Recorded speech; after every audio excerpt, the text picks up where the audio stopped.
ஓம் ஸ்ரீ சாய்ராம். ஜூலை 8, 2024 சுவாமி வழங்கும் இன்றைய அருளமுதம்.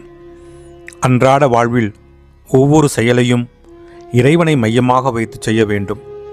ஒருமுறை காசி நகராட்சியினர் திருவிளக்குகளை ஏற்றி வைப்பதற்கு சிலரை நியமித்தனர்.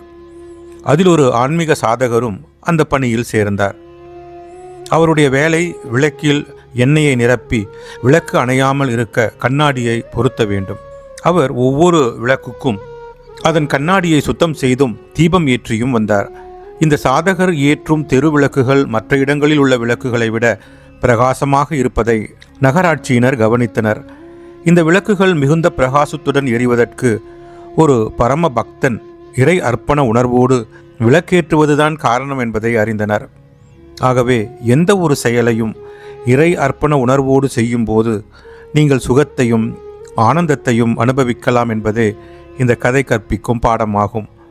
தெய்வீக அருளுரை, ஜூலை 13, 1984. நீங்கள் எந்த ஒரு செயலையும் இறைவனுக்கு அர்ப்பணம் செய்த பிறகு உங்களுக்காக, பிறருக்காக, இறைவனுக்காக என்று செய்பவை அனைத்தும் ஒன்று என்றாகி விடுகின்றன என்கிறார் பகவான் ஸ்ரீ சத்திய சாயி பாபா. ஓம் ஸ்ரீ சாய்ராம். ஓம் ஸ்ரீ சாய்ராம். ஓம் ஸ்ரீ சாய்ராம்.